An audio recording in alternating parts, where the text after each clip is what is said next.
Step off. Come on, won't you say it loud? Ayo, we gon' turn this out. Tom Clark's main event. Dropkick now and powerbomb. Ayo, bro, let's bring this on. Hey, hey, why this up? On captain, my captain, show the stuff. Power slammer, suplex 2. Hot garbage is just for you. Big breaker, cut a cold red. Figure 4, hot times ahead. Since 2014, it's on. It's a 10 count, but stand up strong.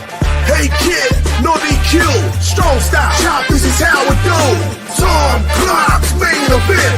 Tom Clark's main event. Tom Clark's main event. Tom Clark's main event. Hey, what is up, kids? Welcome back to the program. Tom Clark's main event, back here with you yet again on another Friday. How am I looking? You like this shirt? This is like my new favorite shirt. If you don't like Outcast, I have nothing to say to you. I seriously question what's wrong with you if you don't like the Outcast. I do like the Outcast. I enjoy the Outcast. I don't much care for the Flute. And I love Dre, but look, no Flute. All Outcasts. If you guys know the band, you know exactly what I'm talking about. I'm fighting the crud today. I know you can't tell because I look better than ever. I totally get it, and I sound better than ever, too. Although I have that deep and sultry voice today, thanks to the crud. But I can't really hit that register any other time. I have a very high-pitched voice, as you guys know. I've been told numerous times in the past, the more excited I get, the higher pitched I get, which is completely true. And once you know something about yourself, good luck not knowing it. Do you know what I mean? It's the worst. People who tell you bad things about yourself, unless they're just really trying to help you, but if they're trying to get at you, you don't need that kind of negativity in your life. Don't have it around. I got a bottle of water, so I'm going to hydrate through this whole thing, and my guest may have to do the heavy lifting because I don't want to start coughing on the show, as I just did. So maybe I'll bring it down. Not that I don't want to have the excitement up and running. See the eyes, man? You guys know I don't get high. That's not my jam. So I am all natural. I am completely straight edge. Always have been. So no need to worry your pretty little heads about it. We will power through this. No problem. It is a Friday afternoon, late Friday afternoon. We're getting ready to start the weekend. I continue to say Fridays are a tough time for this here little show. However, we hope that some other folks will tune in, pop in as we go. If you would, kids, share this link wherever you can on your socials, on your Facebook. And one of my guests is currently dancing his life away. He didn't think I was going to see him, and I almost didn't see him, but I did see him. Today, the mute button will be my friend because it's going to cover my issues. Hopefully, we shall see. And Jay's doing it again. Just so we're not wasting any more time hearing about Tom's health and whatnot, let's bring on my guests. You know both of these gentlemen. First of all, you know Jay Luft. He's going to do it on stage. Look at him. He's ready to go from the Untitled Wrestling Podcast. I was literally trying to keep myself awake there. Not because you were boring me, because I was very, very tired because it's been a long day. Nothing wrong with that. I didn't sleep at all last night. I am very happy to be back. Well, I'm very happy to have you back, and I didn't get to finish your intro because you're also of Two Nations Under Ted Lasso podcast fame. So one of these days we're going to hit that new podcast we've been talking about. Kids, bear with. He says, "Bear with him. Bear with." See, get that, huh? I sent him and Joe some podcast artwork that I thought was quite nice, and I got no sold like crazy. And you think that we'd be bros by now? We told you to bear with us. Bear with us. See, Nothing to do with the podcast. Bear with us. Bear with. He just keeps dropping bombs, keeps dropping hints on you. Two Nations Under Ted. Absolutely. Who you repping on your shirt? Ghost. I am going to see them next week. Oh, there you go. I don't know if I'm familiar. They're a very good metal-ish band. Oh. They're kind of almost like, I don't know. They're a weird band. Just listen to them. They're very good. I love Ghost. If you have Ghost, you have everyone. Are they on the Apple Music? They are. Well, then I will look them up because I'm down for new stuff. Honestly, you'll probably think they're fucking weird, but Oh, excuse me, no swearing. you see Effing what weird. happened? He threatened me with this. You'll probably think they're effing weird, and then go, "Oh, they're actually pretty good." Yep. Yeah. Jay Luft, you just made the list. No. I'll be on there. I'll be on there. I did a bad one. Big Tasty will know not to do that now, though. Big Tasty's going to save us all. I'm going to tell you right now. He'll be crying in the fucking chat. Oh, you just did it again. He'll be crying in the effing chat. Oh, my God. He did it again. Boy, he wasn't kidding, Big Tasty there when he said he was going to do that, was he? Let's bring this man on. He's not been on in a hot minute. Everybody, please welcome to the stage. Also from the Untitled Wrestling Podcast, he's curse-free in 2025. Big Tasty. What's up, man? What is up? No swearing. I have never sworn in my entire life. I'll have you know. See, I believe you. I don't believe you. So, Tom, I noticed you said that, like, what you said when you get excited, your voice goes up, like, gets a bit higher pitched. Yes. So, you brought on two people from Liverpool, and that's our entire accent. That's everything we do. That is our accent. That is all we do. Also, Tom, I'll say this quietly. I think Jay might have been to the pub before he came on here today. Is that the problem? Oh, my. Yeah. Well, look. It might have been. Again, straight edge with my plain water. You know what's funny? We went out to eat. We never go out to eat anymore. Honestly, we just cook at home because, wow, how much stuff is. But my son got a Diet Coke, and I used to crush the Diet Coke. But I haven't had a soda in years. I'm just water and coffee. Water and coffee is all I do. So he had a soda sitting there. I'm like, I just took it and took a sip. Worst thing I've ever tasted, ever. Because my taste buds are completely recycled. Do you know what I mean? No soda at all. It was like pure sugar on a diet drink. It was like, those when you go to a restaurant and the drinks are too carbonated because the mix is off? Yeah. And I'm like, does it taste normal? My son's like, tastes fine to me. I was like, then it's me. I can't. Oh my God. So I know you say you're all natural. I'm currently drinking some Iron Brew, which I wish you could see what color this was. Oh no. Like, you should pour that in a glass and show it right now. Okay, just bear with me 1 second. I'm going to get a glass just so you can see the color, Tom. This needs to see this. Is it that impressive? Oh, yeah. Tom needs to fucking... Oh, yeah. See? No. Tom needs to fudging know Fudging. what you are drinking. I say myself right there. It's a hatred. It's an evil thing. Okay, so as someone who doesn't know his alcohol, school me on what the difference is here. So this is soda. This is Iron Brew. This is it's made in Scotland. Uh-huh. And so, fun fact: Coca-Cola is the #1 selling soda in every country in the world except Scotland because it's this. Wow. If you go to McDonald's in Scotland, they sell this out the taps in McDonald's. That's crazy. It tastes like rusty water. It's made from girders. Is the legend? Yeah. That's wonderful. I never heard of it. I swore again because so we do a thing on the podcast whenever, because one of the guys we do the podcast with, Aaron. I don't think you've ever met him. Effie and Ali Catch drink it. Yeah, so we make American wrestlers drink it when they come over to the UK as like a thing because they've never had it before. I've never met Aaron. No, we'll and you never will, for good reason. But, we can't allow that to happen. But we make, so because he's Scottish, we always make American wrestlers drink some Iron Brew because it's not a thing you can really get over in the States, and it freaks them out. Ali Catch loved it. Effie was upset about it. Yeah. Interesting. Tacey, are you still doing? You're still doing your thing with the brewery and everything? Are you still doing that? Or no? No, sadly not. No, I'm currently working. I'm working in coffee at the moment. Yeah. So. Oh God, he's gone again. I've just managed to spill Iron Brew on quite a lot of my keyboard, but I'll make it work.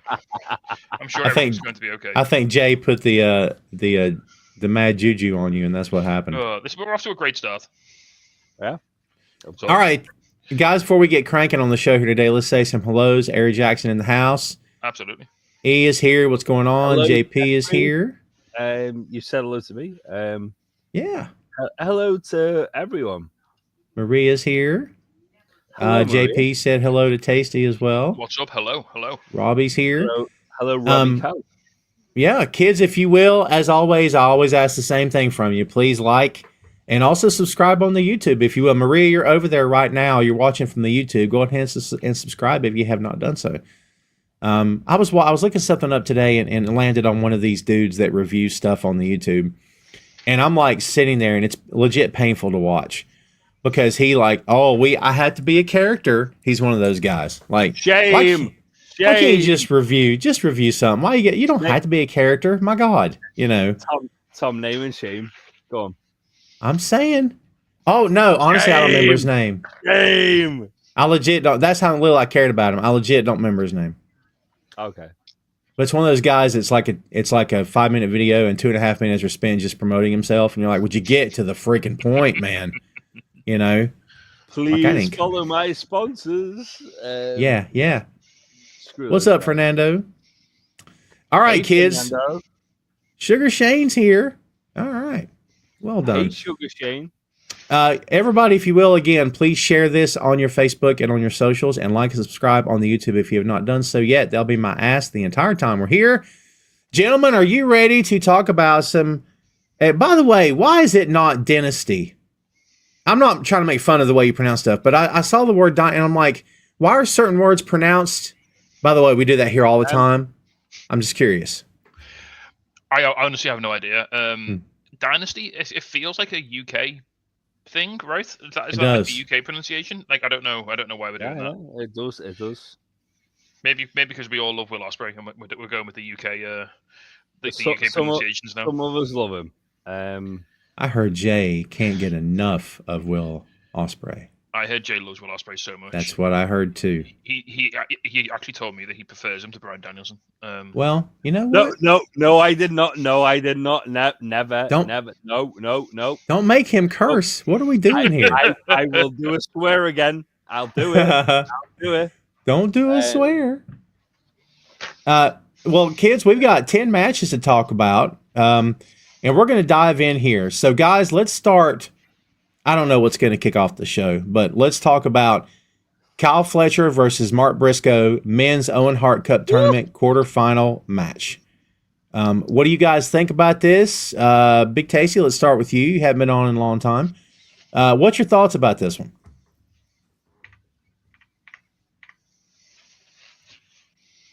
Oh, are you there? We may have lost him. We lost him. I'll go ahead, Jay. I'll filibuster while Tasty's trying to sort himself out. I'm very excited about this. I don't think it'll be on the pay-per-view, but I think it'll be on a Dynamite, and it'll be very, very fun. As it was in the Owen. Not the Owen, the C2. Yeah, it was in the C2. It was very exciting. I was very excited for it. Yeah, it'll be very fun. Well, you know, I appeared yesterday on Tailgate Party, Peaches and Powerbomb. Shout out to them. And we all sort of agreed wholeheartedly that Mark, if they ever decide to hand him maybe not the ball, but a ball, he could absolutely run it in and score because the guy he's got such a presence. He's got such charisma. He can work anybody, can make anybody look good. He can get the crowd behind him, that he's automatic sentimental favorite for a lot of reasons, not just because of Jay. But, I mean, you know, what do you think about the fact that he's just kind of, at any given time, that they got him hot and they cooled him down? You know what I mean? What do you think? I think Mark Briscoe is one of those guys that can just get, as you say, get slotted into a position and he'll kill it. So he's been put in that position against Kyle Fletcher as part of the Owen. Kyle Fletcher for me is the man to watch in AEW right now. He is so good. He is unbelievably good. And he will continue to be so. Put him against a guy like Mark Briscoe, who is pretty much, everyone knows he's great. Everyone knows it. Like Mark Briscoe is like that kind of like reliable guy that you put into a match and go, have like a really good match with this guy, and he'll have it. And I think that's what's going to happen with Kyle Fletcher. Is there any?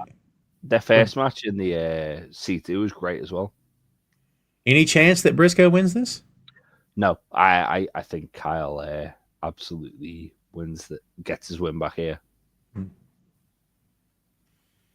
Yeah, I love Mark, dude. I love both guys, but Mark, I just wish they would.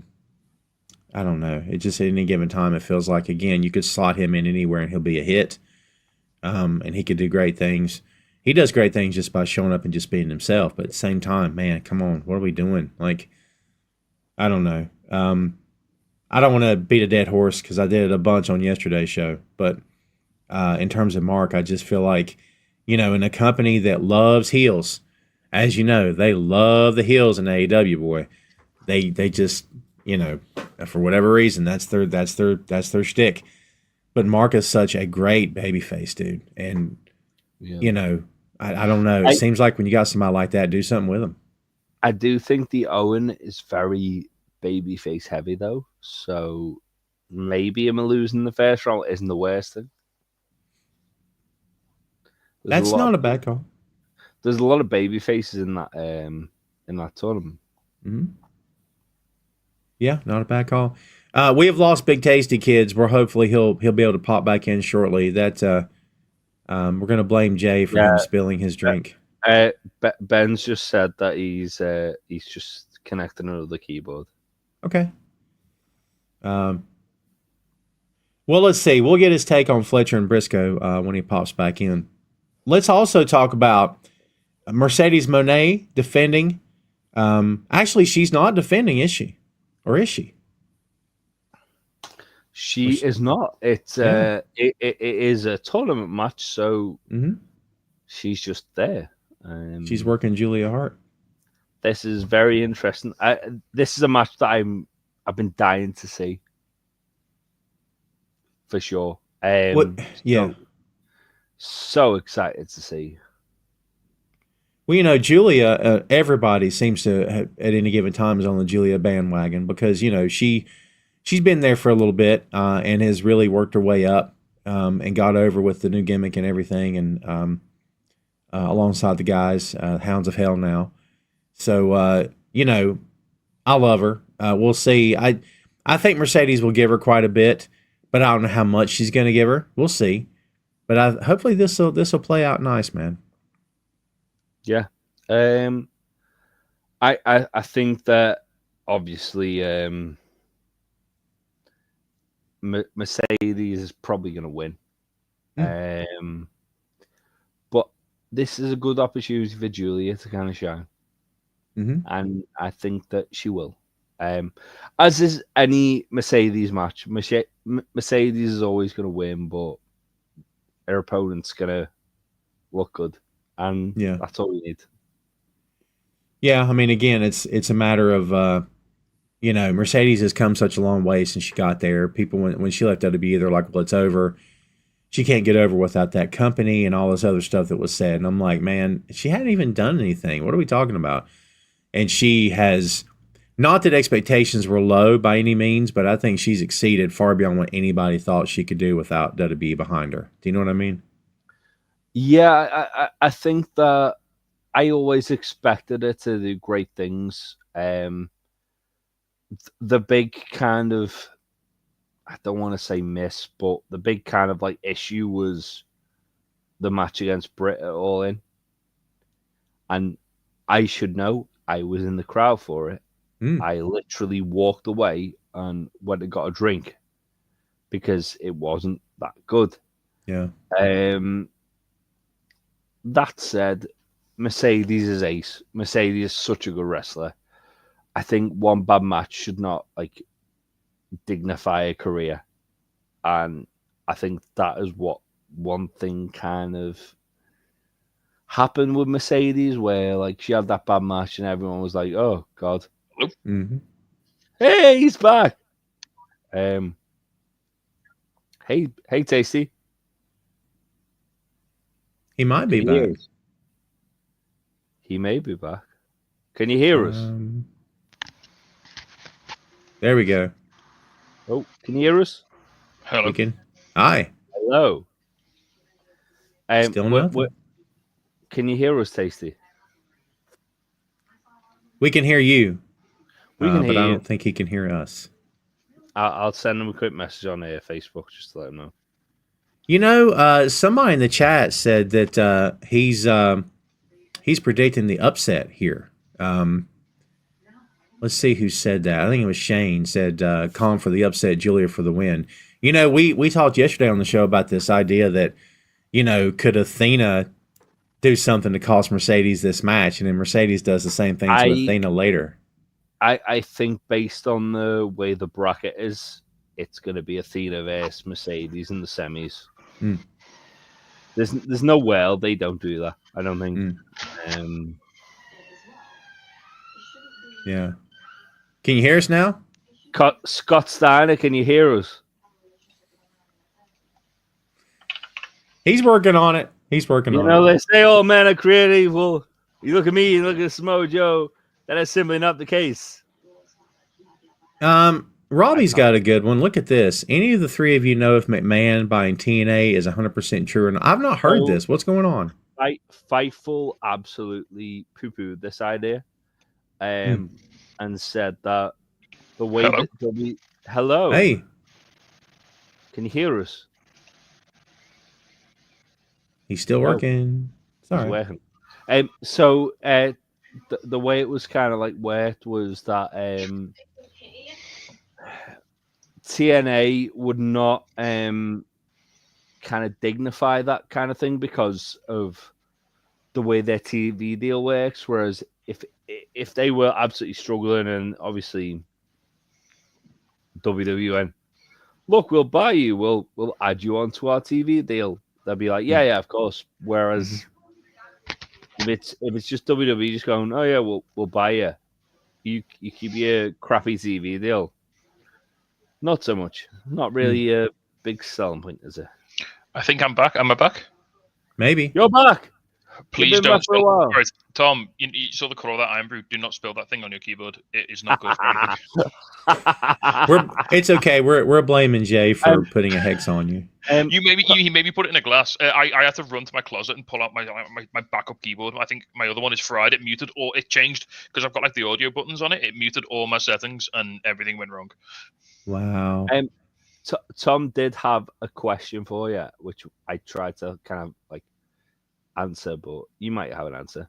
Hit me, Tom. Go for it. What was it? Yeah. So it was regarding something. I don't know what. Actually, no. Well, we're into the second match, but we're going to circle back for you because I know you had to drop off. Kyle Fletcher and Mark Briscoe is where we started, and yep, that's where everything went wrong. So we'll try to throw it to you again here, and fingers crossed. So, thoughts on Kyle Fletcher versus Mark Briscoe? I mean, I think it's going to be a good match. Kyle Fletcher's on a hell of a run. Like, he's been putting up his own personal like match of the year reel, hasn't he, the last couple of months? Mark Briscoe is a fine singles wrestler. Again, I know it's a first round match. It doesn't feel like a pay-per-view match, really, which is a bit odd. But I don't think it'll be on the paper. I mean, it's on the poster. I'm looking right at it. It's there. Is it? Yeah. Those sickos. Why would Tony Khan do this? So yeah, I mean, it'll be a fun match. Yeah, I don't think it'll necessarily be a. I don't know. Yeah, I mean, you got to trust Kyle Fletcher. I mean, at this point, he's putting on good stuff. So that is a pre-show match if I ever saw one. Oh no, you can't put Kyle on the pre-show after that Will Ospreay match you had at the last show. You can. I've just seen Elvis saying Tom's buying TNA. What do you know, Tom? Oh, Tom is buying TNA. Well, what can you say about that? If that's true, I can't let the cat out of the bag. I did see where they're introducing an international championship. That's interesting. TNA is. You did say that you were looking to invest in other businesses to me the other day. Oh, that's true. Is this the one? Well, again, kayfabe, brother. I can't talk about that here. Hang on, So- Jay, is the new podcast you're alluding to, is it a Hogan era TNA podcast? It might actually be that. I cannot confirm or deny it. Nor deny, yeah. Bear with us. Bear with us. Is it called Jay the Love Sponge? No, thank Okay, you. close. What a horrible man he is. Jesus Christ. What terrible. Freaking terrible. It's called the Bischoff Omegaverse. No, thank you. Yeah, no. So, we talked to Tacey about Briscoe and about how, he's such a great baby face and how they heated him up and then they cooled him down and they haven't heated him up since then. And, he's fully capable of working anybody. I mean, from Okada to the kid that's local to the area. He can put on a great match, He's in that Orange Cassidy bracket now, isn't he, where he's just like a go-to guy whenever they need him. He can just go out there, and like you say, everyone loves him. He's super over. He's super sympathetic. Everyone wants him to win all the time. He had that big match. Was it the one where he didn't win the Ring of Honor World Title, where he had all his family at ringside, and it was really upsetting when he lost. Yeah, and I think that was when he won it. Well, there was one where we thought he was going to win, and his kids were there, and then he just got beat, and it was like, oh no. But he suffers beautifully, doesn't he? Because he's he's. I love Mark Briscoe. I would fight the world for him.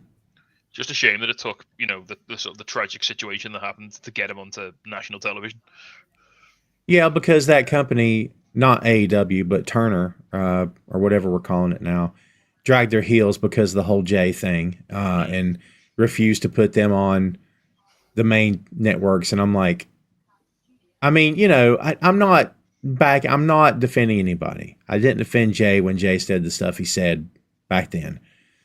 But my goodness, man, are we not about second chances? Do we just dismiss people? I mean, especially when Jay was really quite repentant as well after the fact. Absolutely, yeah. I think with Jay as well, he had so many people who were kind of obviously he said some awful things, but yeah, he had a lot of people who were in the LGBTQ community who were like, oh yeah, Jay has not only repented, he's been a wonderful member of our community. Mm-hmm. And I remember we spoke to Effie about it, and Effie was like, I know Effie isn't so the president of Effie's not the president of gay wrestlers. I understand that, but still, he's someone who's active in the community, and he's a very prominent name in that community. Yeah, of course. And I'd say it would be the equivalent of him saying that is the equivalent of another indie promoter going, oh, by the way, I've spoke to this person who's problematic. We've discussed what they done wrong, and they acknowledge that. And not only do they acknowledge it, they feel bad about it. At the end of the day, Jay repented for a lot of stuff that he did, and that's not to justify what he did, because I absolutely 100% disagree with what he did, but at the end of the day, he did still realize he'd done wrong, wanted to better himself, and yeah, I love Jay Briscoe, I love Mark Briscoe.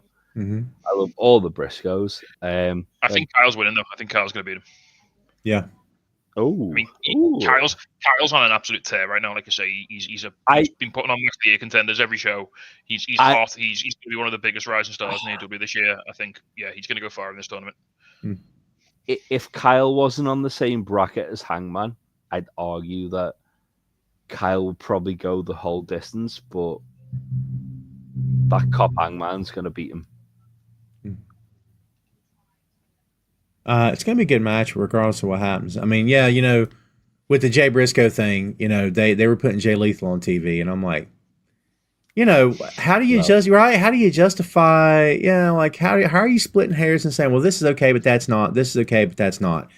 I don't know, man. Yeah. All those guys got on TV when they probably shouldn't have for various different reasons, Well, it's not for me to play judge for anything. So I was just always a Briscoe fan. We also moved on to Mercedes Moné versus Julia Hart, and Jay and I both agree that Mercedes is going over, but that Julia, I'm sure, is going to give her a good match. What do you think about this one? I think Mercedes will give a lot to Julia as well. Like, she'll make her look good. I think Mercedes is finally bedded in AEW now. It's been a little while. I think the Harley Cameron matches, the Willow matches, the Chris Statlander matches have finally sort of cemented her. She feels confident now. She feels like, when I watch her, the first couple of matches she had, she quite sort of gelled with the style, and I always sort of watched them through sort of like my hands over my eyes a little bit to sort of hope that she didn't do anything that the internet were going to get angry about, botch her move or something like that. But I think she's fully arrived now, and she's gotten used to that sort of AEW style. I think working in Japan's helped a lot. She's done a lot of that, which I think's been great for her. And I think I can't see Julia winning, but Mercedes, I think she'll give her a good match, and I think it'll be really fun. Yeah. Yeah, I agree. Do we have picks, by the way? Do you guys have picks for the Owen Cup, male and female? I think Mercedes and Hangman for me. I would say maybe Ospreay for the men, because he came so close in the C2. He got to the final, didn't he? He just didn't quite make it. You're not allowed to say that. And maybe, I'd probably say Mercedes as well, because it's an easy way to get her onto that other title. Whereas, she's got other problems as well. Maybe I've got this feeling her and Athena might take each other out or something. I don't know. I think so. Yeah, we'll see.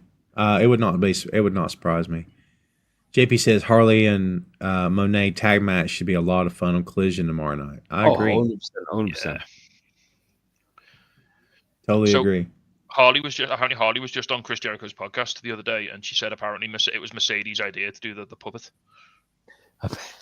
So that's wonderful. So when she found out that Harley was a ventriloquist, she insisted that she do something with it in their feud, which was amazing. I'm really into that. I love it. All you haters out there, see what you get for hating? Didn't even know Mercedes was behind it. Chad Too Bad says Ospreay versus Alexander in finals. Josh is the wild card. That seems nailed on, doesn't it, Josh Alexander? The problem I've got with that is that the wild card faces Hangman, and Hangman shouldn't be losing to anyone right now. I agree. Hangman's on that kind of stage where it's like he's gonna kill Swerve at some point for the world title. We just don't know when. Probably All In, probably Texas Bull Rope, Texas Death Match. Maybe a dog collar match. It's gonna happen at All In, I think. I'd love them too in a bull rope match. That'd be great. That'd be a nice old school way to sort of take the direction. I really want dog collar match for that reason. Yeah, one thing they need. That spot between Swerve and Heyman on Wednesday, where they're yelling at each other, and he says, "You took it too far," and he says, "I know." And then everything stopped. You burnt my house down. I did it because you broke into my house. I know. Yeah. Oh God. Look, it is obvious that they are positioning Swerve. I said this yesterday. It's obvious they're positioning Swerve as the top babyface, which is fine. But, it goes to show you how this company claims that heel and face doesn't matter, but then until it absolutely matters. And they pick and choose when it matters. It matters now because they want Swerve to be the face of this. It's obvious to me. And that they're having him do things like he took up for Willow and said, Willow's tough. She's going to be fine. He spoke up for her, and he's basically apologizing, Heyman, which I think an apology is probably coming. This is not the Swerve of 2 months ago. The Swerve of 8 weeks ago would never have said these things. But they're positioning him, and, you can't, in my opinion, you can't have your top face have this specter in his background of, I snuck into a man's house and stood over his baby as the baby was sleeping. You can't. There's got to be a moment of him going, you know what? I took it too far. If my kids were threatened, I would have went after that guy. It's my bad. I will. You know what I mean? But in my opinion, it's one thing. Well, he broke into his house. That's difference between men. But when you say that he stood over his sleeping child, in my head, guys, that's not my top face. I still love him, but character wise, he can't be my top baby face until he makes good on that. Until he fixes that.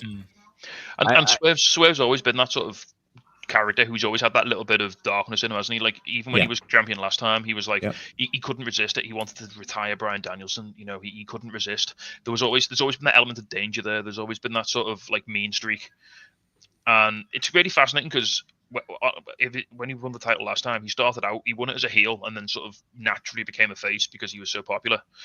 Whereas Big If he wins the title this weekend, he's going to win it as a face, and then maybe slowly transition back to a heel at some point, which would be nice to see him go in the opposite direction.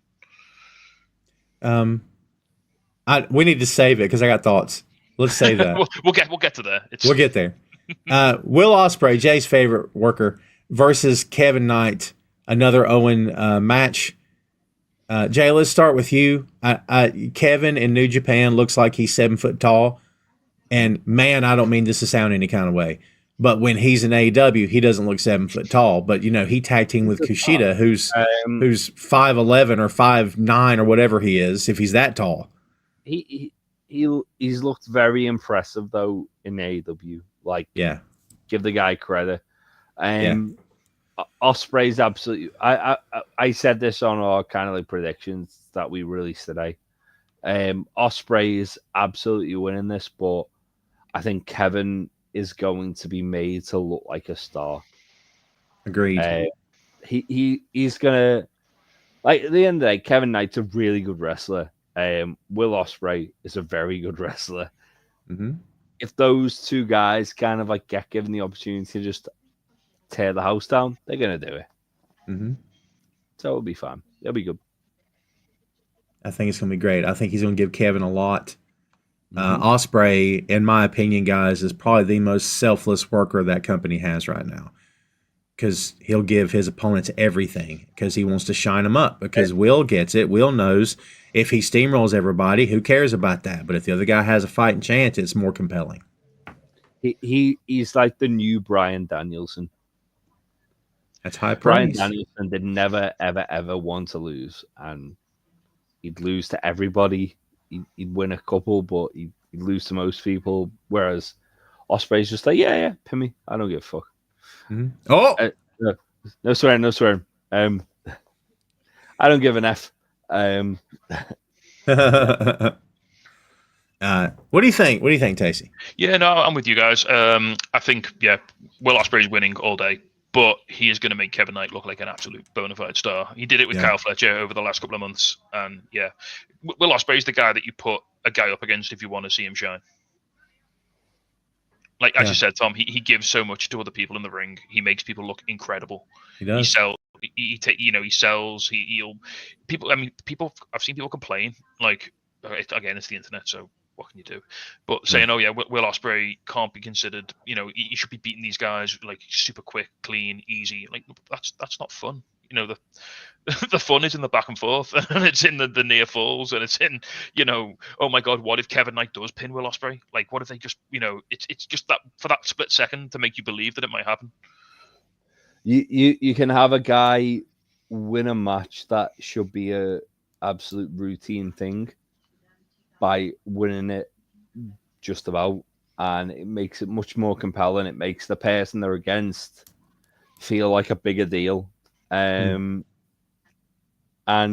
it adds the whole kind of build for both guys, makes both guys look good. I mean, look at it in like sporting terms. You never want to see a blowout unless it's your team. You want to see a close game with like a last second winner, don't you? Every time. You want the drama. You want the drama. You want the stakes. You want the sort of the tension. You don't. Yeah. I think depends on the match. Obviously, this is the spot that Jay White should have had, but he's hurt. But it's a great opportunity for Kevin Knight to come in and really show people what he can do. Because there's been a lot of people who maybe aren't quite as aware of who he is, who aren't quite aware of what he can do or his skill set. And I think with Will, he's going to really get a chance to show what he's got. I agree. Had Jay White been here, who goes over? Still Ospreay? Oh, still Ospreay. All I right, think so. Jay White's whole character is that, because I think Faye had this opinion that Jay White can beat Moxley. He just hasn't had the chance to beat Moxley. Mm. And he's almost like his character, whole motivation is that he's sort of being, because he was cutting a promo the other week saying he's not had his shot yet. You know, he's not been given the opportunity against Moxley, and he has beaten Moxley like several times in his career. And I think it's just a case of timing and circumstance in storyline that he's not been able to do it. Yeah, 100%. Let's see. Let's move on, kids. Let's go to the AEW World Tag Team Championship. The Hurt Syndicate, with their horrible song, defending against. I hate it. I'm sorry. I hate it. We're all friends here, Tom. Well, I hope so. I hate this song. We have people. Terrible. Versus the Learning Tree, Big Bill and Brian Keith. Look, the Hurt Syndicate. Great song. Hurt Syndicate didn't crush the Outrunners. I don't think they're going to crush the Learning Tree either. I think this is going to be a competitive match. But Tacey, what do you think about this one? Is there any chance? Because in my head, MJF actually helps Hurt Syndicate in some form or fashion retain. Don't know what that looks like. It's just throwing speculative booking. What do you think about this one? Yeah, I think the Hurt Syndicate are going to have these belts for a little while, I think. That said, last time Big Bill was in a tag match, it was against FTR, and we never saw that win coming. True. With him and someone we won't name. Because AEW's not sure we'll let them name. However, I'm a known fan of large wrestlers hitting each other, and we're going to get a lot of that in this match. So, yeah, bring it on. Yeah. What do you think, Jay? I think Hurt Syndicate retain, but I think the Learning Tree are gonna come out of this looking great. I just want Brian Keith to have a nice time. That's all I want. I love him so much. Yeah, he's great. He's great. And for all that we say about Jericho, and we say a lot, I don't think Brian Keith's booked on TV every week unless he was standing next to Chris Jericho. And I don't think Brian Keith is still in this company, if not for Chris Jericho. I'll go with that. I would 100% agree. Not a knock on Brian Keith. No, but I just don't think he finds the purchase to get himself on TV without someone like Jericho. Jericho gave Brian Keith the chance to kind of be in that position he's in, and I think Brian Keith's gonna obviously take that chance and run with it. But he wouldn't have been there if it wasn't for Jericho, and it's great that he's there. And just to make a point as well, Brian Keith has said in interviews like he's a massive Chris Jericho fan from when he was younger, and this is like a dream scenario for him, working with Chris Jericho on TV every week. Him and Bill are doing Big Bill's. I mean, can we talk about how good a run Big Bill's had in this company? Yes. I don't think anybody saw this coming. No. He's underrated. He's gotten so much better too. He's great on the mic now. Like he held his own with MVP on the mic. Yeah, and that's not easy. His match with Hobbs a couple of weeks ago was brilliant. Yeah. Didn't he used to be just the guy who stood there and said nothing while Enzo did all the talking? Now he's really come into his own as a promo guy. His ring work's like solid. I don't know if you ever saw the Dynamite they filmed in Cardiff last year, Tom. The one I'm sure I did. It was the one where Big Bill just got really randomly cheered throughout his entire match. Yeah, the whole time. You were there, me and my girlfriend were there live for that. That was so surreal. Is there a backstory? I'm sure I asked somebody this last year. What's the backstory to him being so over? I think he's just really popular from his time in WWE, and like the UK fans He just seems like a nice guy.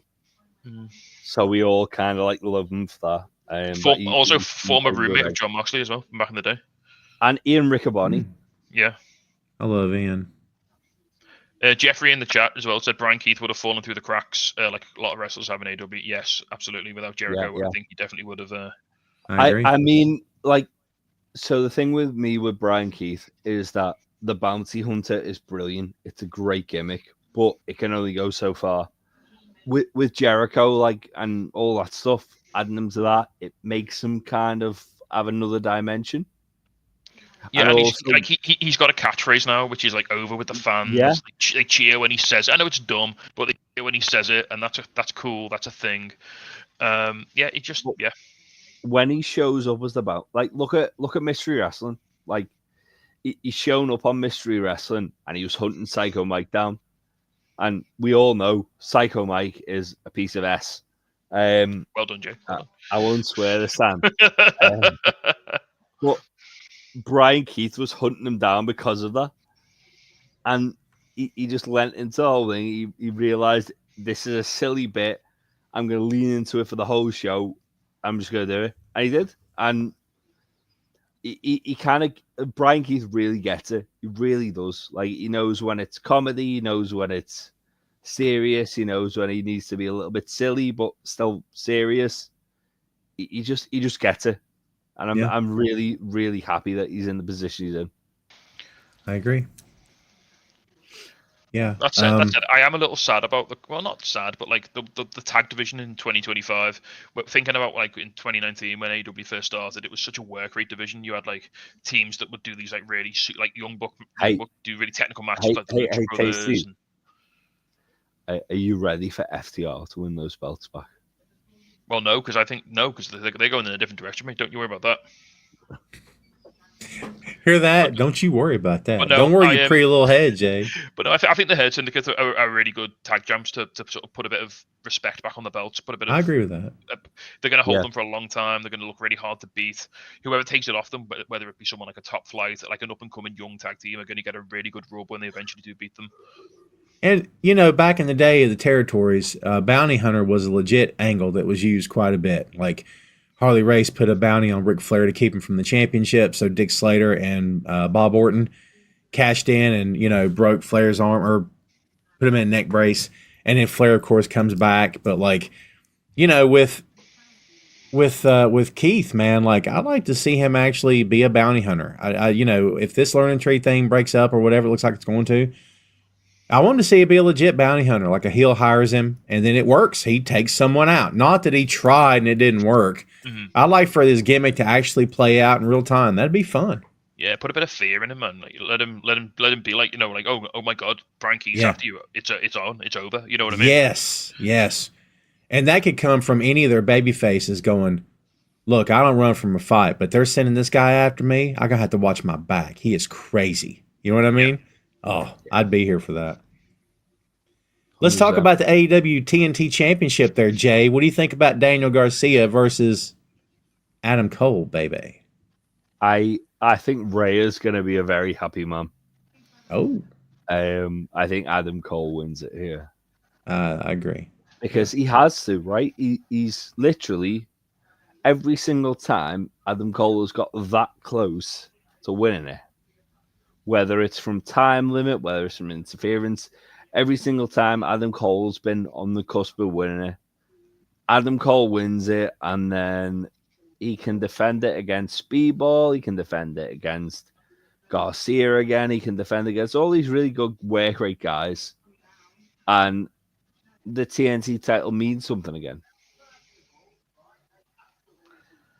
Tacey, what do you think about this? Yeah, I mean, we had a little chat, didn't we, Tom, before the show started? Mm-hmm. I actually haven't seen the last match these two guys had. I didn't. I missed the Dynamite or the collision that whatever it happened on, and I just didn't care to go back to watch it. They were both excellent. I mean, I'm sure it was, but it doesn't elicit any feelings inside me. I agree. I love Adam Cole and I like Daniel Garcia, but I don't know. I like you said, Tom. I don't know if it's a lack of like a heel face dynamic. Maybe it just, or there's not enough meat on the bone. I don't know. Well, I'm pretty sure Adam Cole's going to win because he's not won a title in AEW yet in 3 years, which seems insane when you think about it. It is insane. They've been teasing that Garcia's going to turn heel. Yeah, because Daddy Magic was having Daddy Magic was getting quite animated about it, wasn't it? Saying like any means necessary and even, stuff even like on the when they did the time limit draw, Cole was about to hit the last shot, and Garcia was just sat there laughing to himself, like, "Oh yeah, you can't beat me." And Cole was like looking at him. It was like, "Oh yeah, like Cole's gonna win. I think Cole's gonna win, 100%." Yeah, I'm with Tacey. I don't feel this, and it's nothing against the talent either guy. I enjoy both guys' work, but while everyone else moves on with their life and enjoys their evening, I'll be that one guy that every time Garcia does that stupid effing dance, I'm like, I hate his music. I hate that. This guy needs something. Give him his old shtick back when he was a killer. But like, enough of this crap. Do you know what I mean? Like, what happened to Red Death? That was cool. Yeah, that's it. Red Death. I like Red Death. Yeah. I don't get that. I don't get it. I mean, if you want to have Cole beat him and then have him like have to go back to that sort of more serious, more dangerous persona to take on Adam Cole going forward, then let's do that. I was gonna say though, Garcia leaning into that more is almost like he's healing it up a bit. So I think that I think I'm starting to kind of like lean into the dance because you've seen his entrance recently where it's perfectly in time where they do that and then he starts doing it. I think he knows what he's doing. I think he's ready to turn heel. Like I say, like Cole in the time limit draw, Garcia was sat there like giggling to himself, like I've got away with something here. And I think that going forward, that's gonna be what it is. That Garcia stole a draw. Cole knows he's gonna beat him. Yeah. So a lot of people in chat seem to think that Cole's winning, especially Ray. Obviously, Ray's big into his Adam Cole. I hear Ray likes Adam Cole. Hey, Ray, you're a huge Daniel Garcia fan, you know? I hear Ray likes Adam Cole more than Jay likes Will Ospreay. There you go. I no love for the dance. I mean, yeah, the dance was fun, but bring back the serious murder. Daniel Garcia, please. That was great. The one that went toe to toe with Bryan Danielson. Like, let's have it back. Yeah. Just bring back Bryan Danielson, please. I miss him so much. I think the title's been good for Garcia, but I find it interesting that he's still kind of the same guy. And I'm like, so we recorded a State of the AEW title scene podcast last week, which Tasty's gonna, which I haven't edited yet because I've been in work all week. You scumbag. But Tasty's gonna edit it at some point, and we'll have that out soon. But we all kind of said that Daniel Garcia is a great TNT champion, but he's kind of run his course as the champion. And Adam Cole winning that and just like doing what he did as the NXT and North American champion and the NXT World Champion and just defending against guys who probably don't stand a chance to beat him. I think if you want a guy who can do really good 15, 20-minute main events, Adam Cole is absolutely that guy. So Adam Cole, the built on him makes a lot of sense. Adam Cole against guys who you don't necessarily believe are going to beat him, but you think stand a chance of beating him. Great. Just we can get back to that. Like we can get back to that like sort of Darby Allin run where he was just wrestling against like top guys every week on TV and main events, and that was really 100%. Good fun. The belt felt really important. Yeah, I'd be here for that. Give me Chugs versus Samoa Joe, please. You know, that's going around that Joe's nearing the end. He's been not quiet about it. I mean, my one Joe match that I want is Joe and Kenny. I don't give a fuck about anything else. Well, we might get Kenny might still have a title after this. We can get onto that in a minute. Joe could always challenge for that. Maybe it's true. Yeah.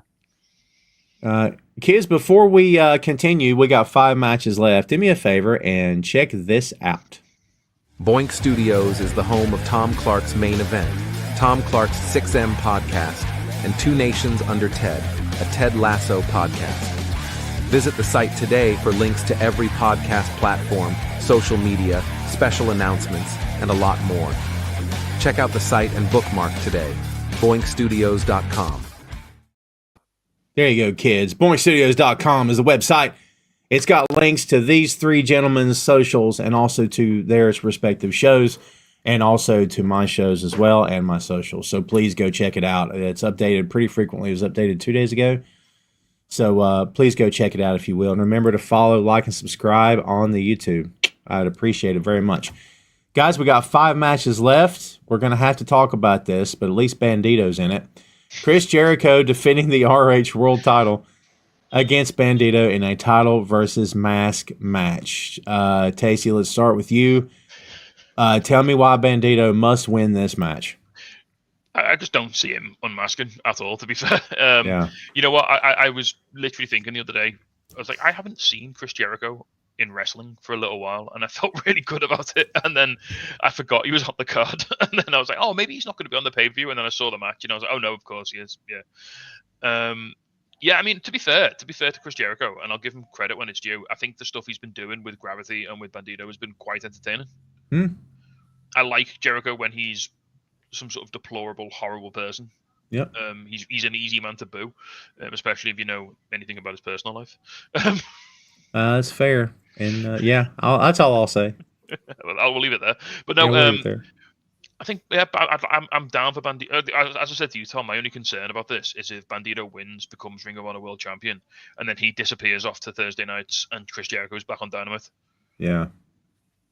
But I think Jericho as champion was a bit of a ploy, wasn't it, to maybe get Ring of Honor a TV deal, and it's not worked. So I think maybe they're going to move on and just Bandito's a guy who can have 5-star matches with loads of people. You can do that high flying style. You can do all sorts of cool stuff. I think he'd be a really fun Ring of Honor World Champion. And yeah. And I don't know that they need another TV slot for another show. They just need. Look, this is typical pro wrestling podcaster says they should and they need. I know. I'm sorry, guys.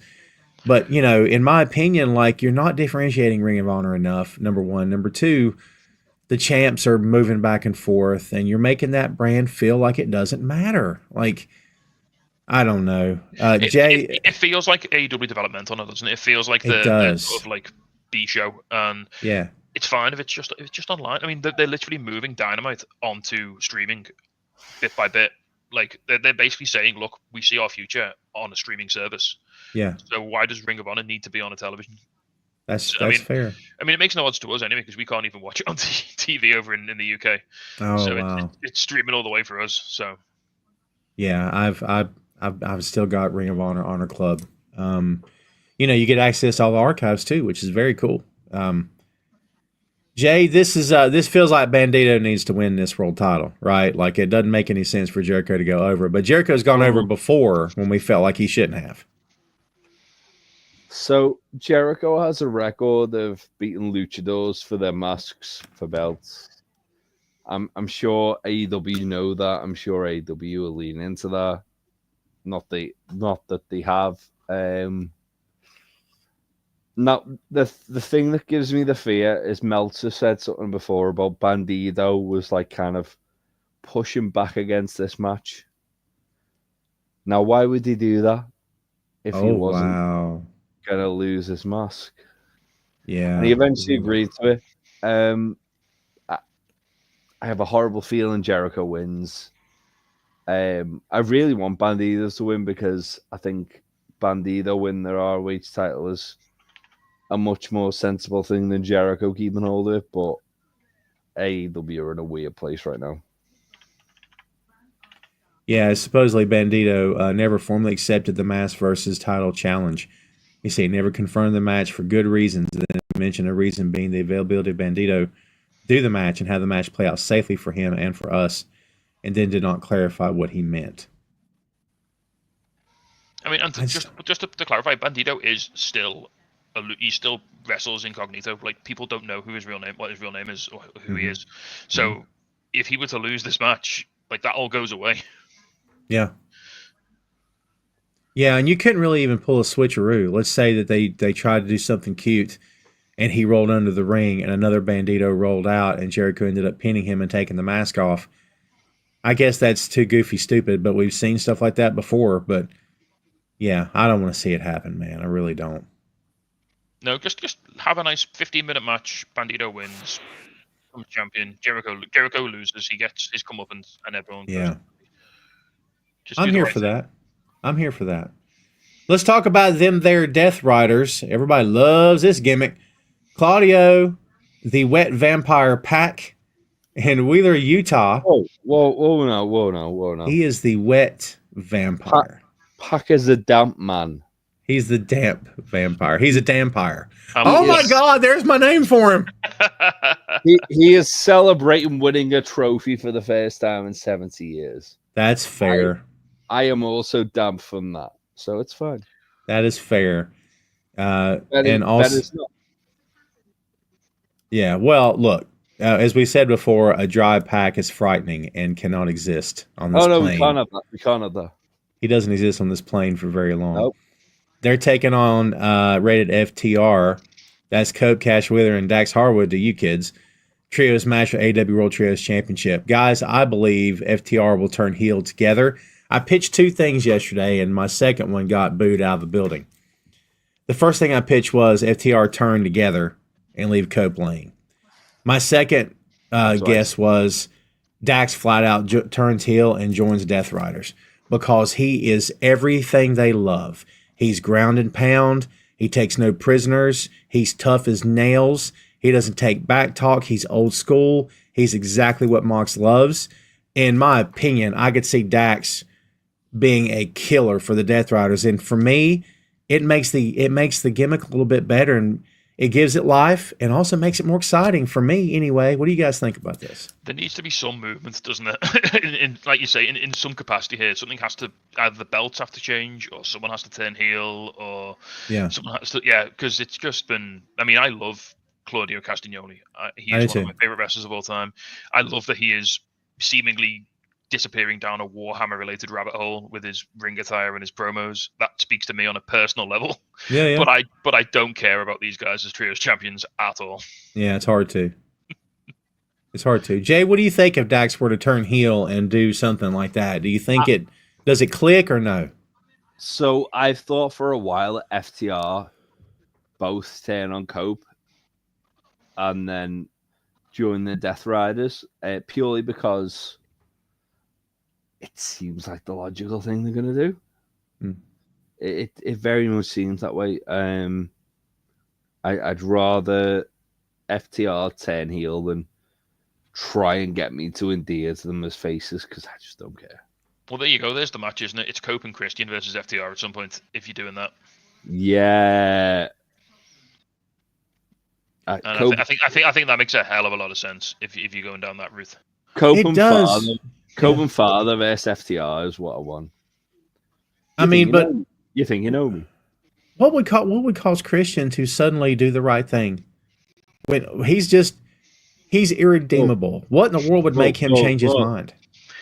The only thing I can think of is he's possibly on the verge of getting ousted from the patriarchy by Nick Wayne. Nick Wayne seems to be standing up to him a lot more. He seems to be talking back to him a lot more.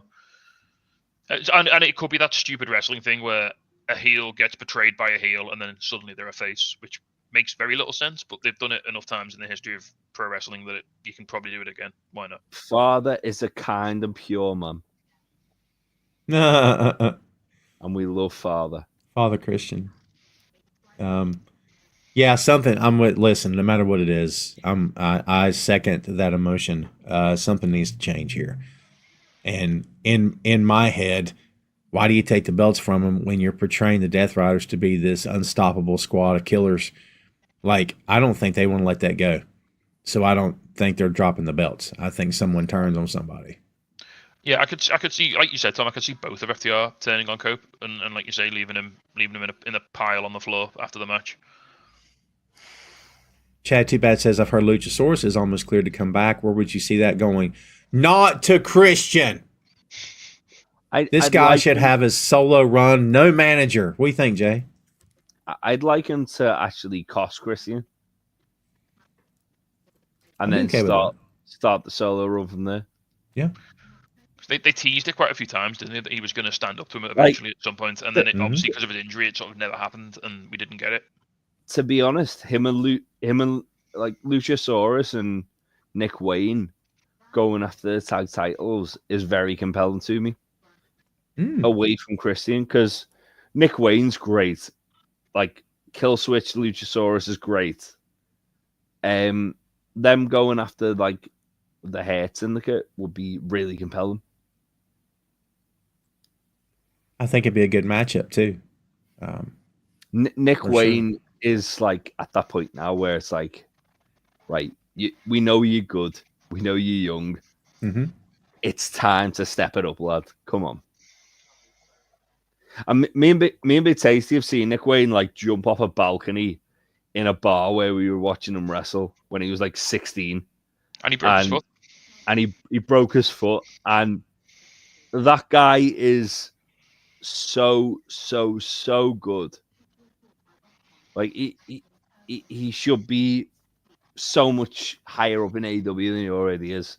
And I'm glad they put him with Christian. I'm glad they kind of give him that little slow push. But yeah, I think Tasty will agree with me. Like Nick Wayne is like him. He is the guy.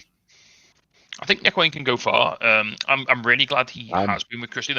It's like the Brian Keith thing. I think putting him with Christian has kept him on TV, which has been really good for him. Yeah, of course. Nick Wayne always looks like that rich kid from the 80s movies, like the jock. You know what I mean? Yeah. Daddy bought him everything. Nick Wayne is a guy that once he's given that opportunity, though, I think he's going to go so far. I agree with that.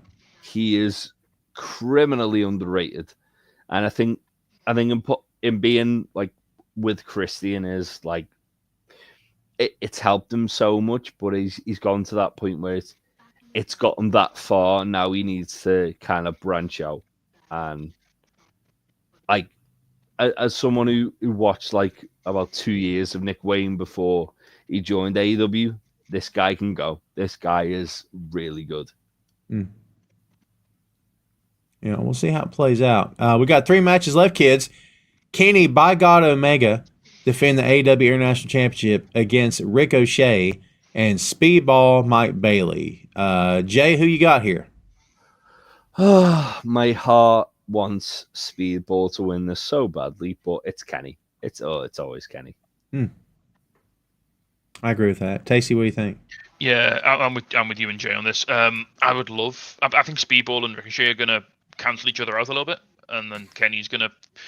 I think Kenny's gonna have one of those like dominant final boss star runs that he had with the world title a few years back with this belt. I think he's gonna hold it for a little while, put a bit of shine on it, put a bit of prestige on the belt. This match is gonna absolutely bang. It's gonna be unbelievable. It's gonna. I think it'll steal the show out of everything here. Absolutely. Yeah, I think it will. Speedball's gimmick is different than what AEW's used to. I think it's very like he just started. I mean, I've watched him for a long time as well, but especially now, he's really turned the volume up on the. Hey, look at me! Aren't I awesome? Look at me! Look at me! It's a very Rob Van Dam kind of way to go, and like I think it'll be fine. But I think the moment he showed up on TV in this country doing that, if fans didn't know him, they're like, what's this guy? Oh, he's great. Oh, okay. You haven't done anything, pal. You just got here. But, like, he'll earn it. He may earn it this weekend, if not fully, at least part of the way, where people will next Wednesday go give him a standing ovation because they know how good he is. Yeah, this match is a really good place to give him a platform, like you say, to sort of show what he can do. Ricochet as well is on probably the run of his career in terms of his character work and the stuff. I mean, remember when Ricochet came in and we all said he can't talk, he's got no personality, he's this bland guy, and all of a sudden you give him 5 minutes in the ring with Swerve Strickland and he's cutting some of the best promos of his career. Fernando calls him Bailey the modern Ricky Steamboat. I'm not going to go that far. That's high praise. I think he's modern RVD for sure. I'll take that. He is on that level. He is, and that's not to take anything away from Speedball. I think sure. I have said for the last 2 years, Speedball's the best wrestler on the planet, but he's not been in the position to be the best wrestler on the planet. Gotcha. See, it took a little while for it to click with me. I didn't get Speedball straight away. I didn't quite understand what he was going for. As you say, Tom, he's a little different, isn't he? He's a little... Yeah, and I get it now. It's I understand. I see what they're going for. And yeah, I think they had to debut him, like you say, at the right time, in front of the right crowd, who gave him that big cheer when he debuted, and his first match went so well with Mortos. Mortos was a great first opponent for him because again, that's a guy who gives so much to his opponents. Oh, totally. Yeah, you could argue that the Beast Mortos gives too much at times. He is. I've said this. I think he's one of the best bases working in wrestling. I agree with that. at the moment. He is unbelievable. The stuff he's done with Hologram, the stuff he's done with Speedball, like all the other guys he wrestles. I just say, Tom, he almost it gives up a little too much for a guy who should be physically dominant. But the matches are amazing, so I'll let it slide a little bit. We got 2 left, kids. Timeless Tony Storm defending against Megan Bayne for the AEW Women's World Championship. Jay, how familiar are you with Megan's work before she ever got here? Were you familiar with her? I've seen her in GCW. I've seen a few bits in Stardom. She is excellent. She is one of those people that once she has the opportunity to shine, and I think this is the match, everyone's going to have Megan Bayne on their tongue and be like, oh yeah, she is great. She is fantastic. Wow. Same as Mariah May, the way they did that with her. Megan's awesome. Me and Bennett both kind of like had a little chat about this and said, like, push her like they did with Brock in WWE when he first showed up and just killed everyone. Oh wow. If she goes in and beats Tony, yeah, she's a made person. She's a star. Tasty, could you foresee Tony losing here? So me and Jay, we talked about this last week when we were down with Troy and Coventry, and I think we talked ourselves into book this match like Suplex City. Interesting. Have Megan go out there and absolutely demolish Tony. Like, wow. Give her like 4 F5s, pin her 1 foot on the chest or whatever. Tony's made. She's Teflon. She is untouchable. She can take a loss like this, I think. But if you let Megan dominate her and like absolutely walk all over, then you've made a new star instantly. That's interesting. You know, anytime we talk about a turn or a title change, I always ask, okay, great, but what happens next? Justified to me, like, in other words, well, Cody needs to drop title. Great. Justify it. And most people can't justify it. Well, no, not good enough. You know his position in the company. You know he sells merch. You know that the needle noticeably moved in their direction when he came in. No one can argue that at all. They can try. They're wrong. Things change in their favor when they brought Cody back in the gimmick he's in now. Like, justify dropping that belt. Go. And most people can't do it because it doesn't make sense. So, like, I'm with you here to a point that, yeah, it would be impactful. It would make everybody talk. But at that point, you got to book Megan right because, brother, if you don't, the next week, that thing could fall flat because people are going to be looking going, great. You pinned her like that? Great. Show me what else you can do. And, man, if they don't book her correctly, I don't know, man. The experiment may not work out. I think that would be the real test. And that's the risk. Like, does she have like a follow-up promo in her? Can she go out there in the middle of that ring and talk for 5 minutes about how and why she beat Tony Storm and make the crowd believe it? Like, that's the big ask, isn't it? And then who's the next person up? I mean, then if you have a run through most of the women's division, you've then got to pick a babyface to take it down, whether it be, there we go, Maria knows. You've then got, like, does a Willow Nightingale beat her? Like, Willow is the most pure babyface that division will ever see. I think she's the most pure babyface wrestling will ever see. So I can't argue that. If you need someone to fight from underneath to rise up and take her on, then yeah, I think Willow would be if you could run a program where it was Megan dominating the women's division, then Willow eventually taking her on and beating her, I think that would be great. But you've got to thread that needle, haven't you, with a booking like that? You do, for sure. And, you know, all due respect, I don't know if that company can or would, because again, AEW have never. Well, the last time AEW booked a match like that was Brody Lee beating Cody. That's fair, yeah. And it's been a long while since they did something like that, and I think we could probably stand another one. I think you're right. There's not been anything like that since then, has there? I think you're right. Wow, that is going back. I'm anxious to see it. My number one, and it's not a complaint, because I wasn't personally familiar with her, and this isn't on her. This is on commentary, and this is on the guys that put promos together and put them on TV to show you who these people are. And I know that sounds like how people complained 5 years ago. I'm not trying to be that guy because I'm not that guy. But like for her to come in and do all this grandstanding and look at my gear and I'm amazing, I'm like, cool, but you haven't earned that here. Like you earned it before, that's great. But for you to come in with that same exact gimmick, great. But they need to tell us. And they've tried, I guess, in passing, but we haven't seen anything. Have they even shown footage of what she did before she got here? I don't think they've shown any Stardom stuff, which is odd because I think they did for Mariah, didn't they? I think so. Yeah. So that's interesting. Yeah. Yeah, as you say, like you've got to. It's not on Megan. Megan can do what she can do. She can only do what she can do. She can only beat who they put in front of her. She can only wrestle who they put in front of her. But yeah, they should really be building her up as a threat, and they've tried to. They've had her pin Tony clean after the tag match the other week. Yeah, that's true. So they've established that she can do it. Yeah. And it's a threat. I don't think they've maybe had enough time to tell like the story of Tony being maybe not complacent, but like a bit sort of the bravado is maybe Tony's worst enemy here. Yeah.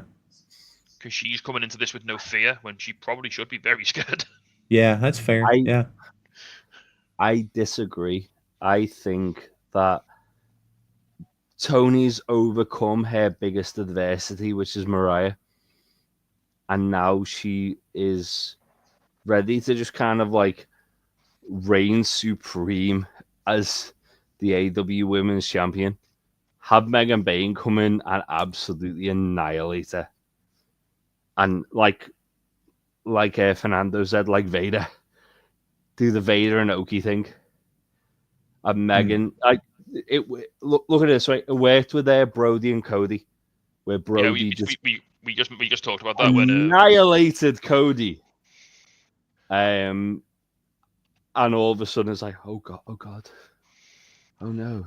Except without Cody getting his win back 2 weeks later.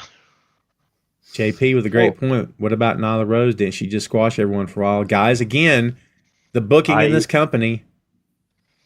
I would love Nyla to have another run with the women's title. Same. I mean, you say Nyla Rose squashed everyone for a while, but Nyla Rose lost to Riho in the first AEW Women's title match. That's true. And to be fair, Nyla, whenever she defended that belt, she looked vulnerable by design. She lost to Shida, right? Yeah. Yeah. But she always looked like she could lose. And that was by design. That was like, oh yeah, she's like unstoppable, but she can lose. With Nyla, though, it was all about, so her style of wrestling was like unchecked aggression. It was almost like she wasn't quite in control of what she was doing. And it was always like a case of if you could redirect her energy, you could maybe beat her. Mm-hmm. Megan looks like a professional killer who just gets in there and murders people. Like there's none of that. There's no weakness. She's like the ultimate weapon. She just comes in and picks you up and throws you around. So it's gonna be fascinating to see. I mean, there's always a way Tony could win. The whole story of Tony is that she finds ways to win, doesn't she? She's resourceful. She's got this like tenacity. She'll win with a roll up. She'll win, with a shoe. She'll cross the line to get it done. So it's interesting. I'm not saying Tony's definitely gonna lose, but yeah. Who throws a shoe? Honestly. Oh yeah. Ray says, "Where is Britt, brother? We ain't got time for that." No, I mean we talked a few weeks ago about Britt, and I made the mistake of telling Ray I knew stuff, and he went nuts, and I would never tell him because I can't say. But Britt, I don't know, guys. I don't. She's not going to WWE. All right. But number two, if she were to go back to AEW. Like we've always heard that Tony loves her. And that's not a weird suggestive thing. It's just as a talent, he loves her and everything. But I don't know. I think the bloom's off the rose, guys, with her. No disrespect to Britt, but she's just a victim of when she's been away, the AEW Women's Division has advanced so much. Yeah. And it's almost like left her behind a little bit, I think. Yeah. And the choices made, we'll be here another hour and a half if I go down this road, so I'll try not to. But choices made in that company are interesting. Then when they were in Pittsburgh and they let her come out through the crowd, I'm like, this is Mox's thing. You don't have anyone come through the crowd. What are we doing? It's that big. It doesn't matter. It's fine. But again, no cohesion at all. Like certain people, this is their thing. Don't mess with it. And again, just hear me.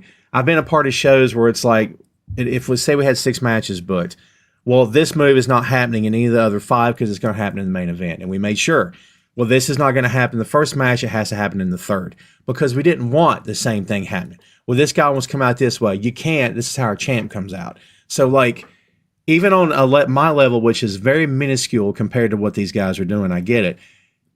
Cohesion. We spent countless hours talking about can't book this. Why? Oh, I forgot. Then we'd have to go rewrite the card because we wanted it to flow and make sense and not be real. But, you know, for the real fans in the crowd to not go, what's this crap? We never wanted that reaction. Do you know what I mean? And that's supposed to be the whole reason they hire Will Washington. Because, so are they not listening to Will Washington? Because I know he's saying these things. Yeah. I don't know that he is. He is. But well, hopefully he is. Expert. Hey, Tom, where's Phil? Let's ask Phil. Where is Phil? Let me get Phil on here. Let's get Phil on here. I need that red phone, like the Batman from the old Batman show. Give me Phil Lindsay. I miss Phil Lindsay. Where is he? We got to get him on the show, man. He's been a while. Kids, speaking of champions and coming out of tunnels and whatnot, Jon Moxley versus Swerve. All right, here's where we can circle back to stuff we want to talk about. Jay, does Swerve win that belt this weekend? I don't know. Oh, that sucks. I really want Swerve to win, but based on the way they've kind of booked this week's Dynamite, I really don't know. I've got so much fear that Mox is going to retain because look at it this way: for the last how many pay-per-views, Cope, I thought Cope was fucking fudging. No swearing. I keep thinking I'm on my own podcast. I do apologize. Thanks, Tom. I thought Cope was going to beat Mox clean as a whistle, and that did not happen. We didn't get that. He stabbed him with a nail board, but that was about it. Every time Mox is up against somebody, I think this is the time. This is the time. They're going to pivot. They don't pivot. They never pivot. They never pivot. I would fight a man for Swerve to win this belt on Sunday. But I am also terrified that they've got that vision that Darby's going to come back from Everest and win it at All In. I want Darby to come out there in mountain climbing gear. That's what I want. Darby's going in 11 days. Darby's climbing. Darby's climbing that place in 11 days. He ain't about. Swerve should win it. Swerve should correct the timeline, so to speak, like Loki. Jeffrey, I know. I made that list so many times. Yeah, Joe's not here, but buddy, Joe's here in spirit. I'll tell you. I've had a day in work today where I've been stopping myself from swearing, so it's a good job that I've stopped it there and not here, at least. Guys, I think Swerve's is the next champ, but I don't know if it's this Sunday. What do you think, Tayson? It just feels like it's come around real fast, doesn't it? From when he won from the last pay-per-view. Now they do one every month. If this was like a 3-month run between pay-per-views, I'd say absolutely 100% it's going to happen. It feels like there's not been enough time to really dig into it between him beating Ricochet to become number one contender and this match that's coming up this weekend. However, it also feels very much like this is the last exit off the freeway. It's the last chance to take the exit before we plow on for 2 months for Darby to come back from mountaineering to become champion. So we either get off now and we put it on Swerve, or we are fully committed to Darby down the line. Yeah, and I don't know if the internet or if the fan base will allow that to happen. Also, not to be that guy, but Everest's a terrifying thing. What if Darby actually doesn't make it off Everest? What do we do then? What if we sit waiting for Darby to dethrone Mox, and then something touch wood, hopefully it doesn't happen, but something horrific happens to Darby on there. So just to answer Jeffrey's question in the chat, who said, wouldn't it be better at All In? Potentially All In's the big show, but Dynasty is a really special one for Swerve because it's where he won the title last year. There you go. And he's mentioned that in his promos as well. He said like he wants to win it again at Dynasty and do it 2 times. So I don't really interesting point from Maria as well, saying what if Hangman helps Swerve? We had that moment where Hangman. I think Hangman does. Hangman almost accepted Swerve's reason. He walked off, didn't he, down Dynamite, and he almost accepted Swerve's admission of guilt. So what if that's the start of some sort of healing process there? He certainly didn't accept it, but he definitely realized. It took all the fire out of him, like that, instantly. It did. Am I the bad guy here? That's what it was. And Hangman is the bad guy because Hangman is a cop. I hope we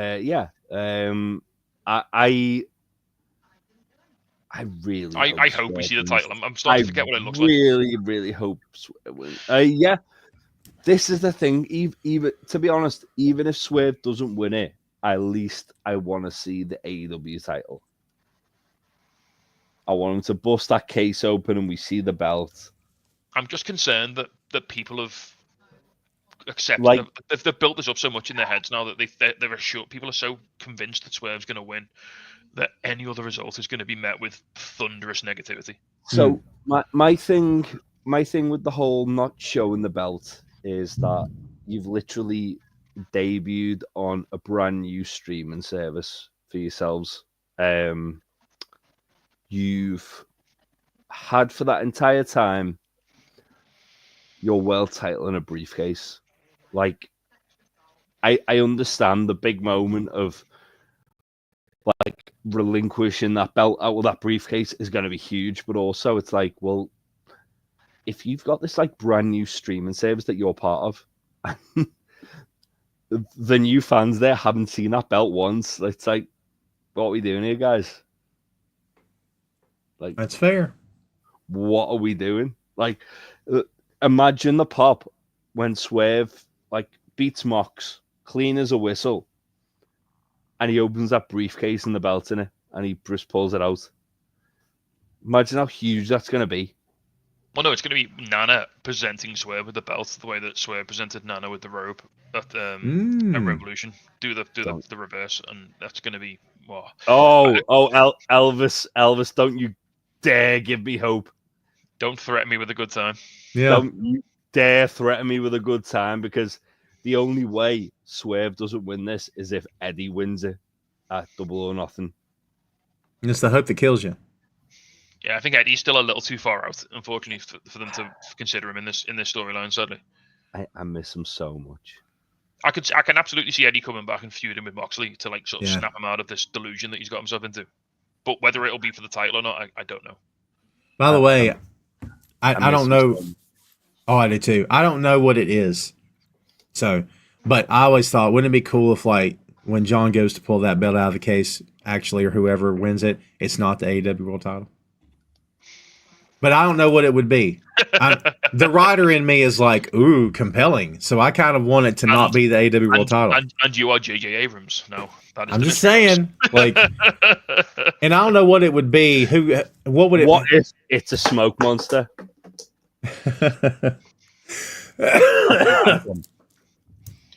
That's why I never watched. Did you guys watch Lost, by the way? No. So it was intriguing, and then by episode 2 or 3, the smoke monster thing happened. I'm like, I'm out. And I love sci-fi. I'm a comic book nerd, but like I saw that and I'm like, oh, because I was thinking this was going to be one kind of show, and then it became that kind of show. And I'm like, yeah, I don't care about it now. It's weird. What if it's Emperor Palpatine, Jay? What if he's come back and he's in the briefcase? And he's built a fleet of Star Destroyers for some reason. What if it's Regal dressed as Emperor Palpatine? Yeah, I mean that's interesting. But then, how would we like? Has Jay White stolen it again or something? I don't know. How would we? I don't know, and I don't know what it would even be. I just love the idea of it. You know what I mean? Yeah. We had to find out. What if it's empty and then we cut live via satellite? Darby is on top of Mount Everest with the AEW World Title, Oh, and he's planting No, the thank AEW you. flag on top of Everest with the belt. he just leaves it there. That's great. It's like going to the moon and leaving stuff on the moon, right? That's wonderful. Well, kids, there's your show. Some stuff we think, other stuff we don't know what to think. As long as I've been doing this, I've not always been the expert at making predictions. I love talking about it. I feel like I can analyze it as it's happening. But in terms of who's going over, and tell you what I think, but my track record's probably not awesome, but I still like talking about it anyway. Kids, let's open the floor up, and then we're going to let these guys go enjoy the rest of whatever's left of their evening. Has the time changed for you guys yet or no? Yeah, Oh, it we has. changed at the weekend. Yeah, so it is currently 20 to 11 in the evening. Oh, so it's a little late. I mean, we're wrestling fans. I'm an NFL fan. We're used to crazy time differences and staying up till 3 in the morning. Don't you Yeah. worry about us. We'll be okay. Yeah, we sure are. Ray will be teeing up his question. I actually have a question for Ray. There it is. Oh, So before we read Ray's question out, can I say, Ray, are you planning to go to the final Wu-Tang Clan tour? ooh, that would I be believe awesome. Ray is. Because I would cut off one of my legs to attend one of those gigs, but unfortunately they're all only happening in North America. So That'd be awesome. I'm not gonna put the thing up because it'll cover up Tasty. Wu-Tang scumbags. I'll read it. Public Go ahead, Enemy Jay. or Rock and CL Smooth and Part 2 Ice Cube or Biggie.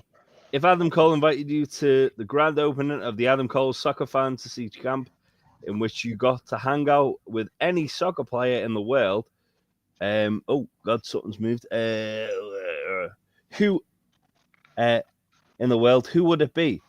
If he said your friend could also meet somebody, who would you please call? would you please call Also- me? Would you take Ray Yeah. along? Yes, absolutely. Later wants to get dinner, which include barbecue pork chops, some tasty crunchy fries, and a tasty slice of sweet potato pie. Ray, you could absolutely come and eat pork chops with me. I would absolutely invite you to meet your hero and mine, Mohamed Salah, and Behave. Public Enemy and Biggie for me. My footballer that I would bring, and I'd also make sure Tasty could be about for this so he could come along, will be Jason Tyndall, as we know. And what was the other? Oh God, it's moving. Yeah, Ray, you can come to all that. Also Public Enemy and then Ice Cube as well. Ice Cube over Biggie. What? Mm. Yeah. I love Ice Cube. I'll go Public Enemy and Biggie for sure. Don't get me wrong, I love Biggie, but I adore Ice Cube. In terms of the football player, I'll go Zlatan. Oh, Of okay. course, someone goes Latin. That way he could say afterward, what a pleasure it was for you to meet me. You know? He would tell you enjoyed yourself. Yeah. I'm okay with that. Yeah, I would absolutely take Jason Tyndall, and I would make sure the Big Tasty came along for that. 'Cause he'd And have the best time. on the dinner for sure. You're not making me hungry. I'm in no mood to eat. I'm so tired I can't sit up straight right now. Oh, there you go. Ray is going to Wu-Tang. Absolutely fantastic. Ray, please do enjoy yourself. Enjoy yourself for all of us who can't make it. Yeah, Oh, is he? Is that what he said? yeah, right. Please Nice. wear a Untitled Wrestling Podcast thing for Wu-Tang so we can be there. There you go. Wu-Tang is for the children. Sure is. Absolutely. R.I.P. Val Kilmer for sure. What's your favorite Val Kilmer? Tombstone 100. I freaking love Tombstone, dude. I am a Tombstone I love guy. Tombstone. I'm gonna say the Doors. Okay. I Solid think choice. it's fantastic in the Doors. Solid choice. Mine would be Kiss Kiss Bang Bang. Oh, interesting. I love me some Shane Black. I also didn't Shane say Black's that great. because I knew Tasty was going to say it. I would have thought you would be if you took my movie. love If I had Shane a Tuggers film, I wouldn't have heard about the end of it, and I'm seeing him tomorrow, so I can't do that. Kilmer is the third Batman we've lost. Yeah. Because Yes. we've lost Adam West, Kevin Conroy, and now Val Kilmer. So, unfortunately. Protect worked with- Michael Keaton. What's that? Protect Michael Keaton. Oh, Yes, at all costs. At all At costs. all.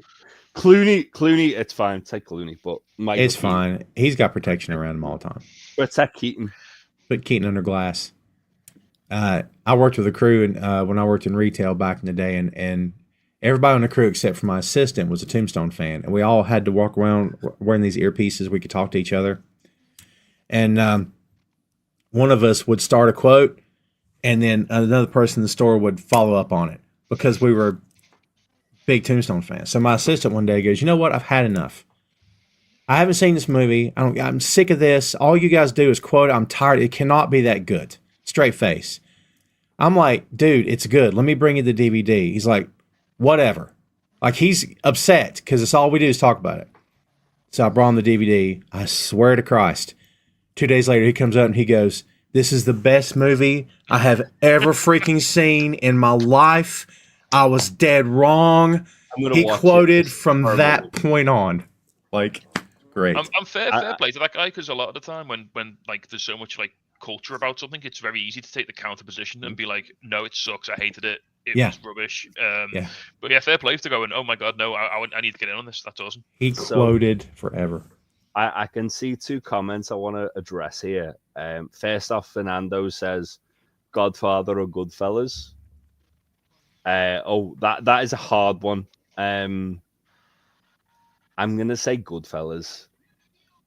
Controversial, I know, but I really love Goodfellas. Are we talking Godfather 1 here? Like, oh yeah, Godfather 1. So I've seen Godfather 1 more than I've seen Goodfellas. So I think by self-selection, it's Godfather. I mean, that's fair, but also Goodfellas is excellent. It's a great film, yeah. Yeah. We can't go wrong. The other one I see is that Maria has said, which movie will make more money this summer, Fantastic Four, Superman, or Jurassic World? And I am probably going to go see Fantastic Four at least 10 times because I am a big old Fantastic Four guy. And also, it sounds like it's Hickman's Fantastic Four, so I'm like, well, oh God, Tom knows what I'm on about. Me and Thomas spoke about Hickman's Fantastic Four a lot, and I'm gonna definitely go see Fantastic Four a lot. I don't care about Jurassic World. I'm quite excited about Superman. Well, that's it. I'm only going to watch one of those films, and it ain't Jurassic World, and it ain't Superman. Superman looks really good. Superman genuinely looks really good. I've got the fear after like all the bad ones. But it's James Gunn, so it's instantly probably going to be better than it should be. It's weird though, because I think all three of those franchises have got a bit of stink on them. Like, they've all got a bit of like Marvel's. The shine's come off Marvel now. Like, Superman's had bad movies. Like, the last couple of Jurassic World movies have been real bad. Oh, I haven't watched any of those because I can't stay awake for them. Yeah, fair.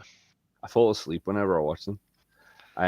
Fernando also says, "What are your thoughts on the musical chairs Marvel casting?" Fernando, did you see what Feige said the other day? Feige was basically like, "Oh yeah, this is what Doomsday is going to be. This is why we've announced these people, and they're not the last people." So basically, it's gonna be Avengers, the original X-Men, Fantastic Four, and someone else. Thunderbolts. Presumably, everyone's going to get about 6 minutes of screen time. Yes. All fighting against Doctor Doom. It's basically going to be like Infinity War was, but I'm so scared about this film. You know, the Russos have really gone off the boil creatively in the last couple of years. This is not an easy project to handle. What do you mean? You're going to get all of the people ever? I mean, the Russos have just made literally one of the biggest flops of all time. What one? That Netflix film that everyone hates. That cost like $300 million or something like that. I don't understand what you mean. I refuse to acknowledge it. But I'm just real scared that like maybe like Infinity War was an accidental masterpiece, and like they just haven't got the source. I don't know. Listen, mate. They also were very heavily involved in Community, and that was great. Yeah, but a quirky comedy show on TV is not a $500 million film with 1 trillion people in the cast. I mean, they didn't drop any plates when they were doing the Avengers films. Those movies were wonderful. Yeah. So like in the years since then.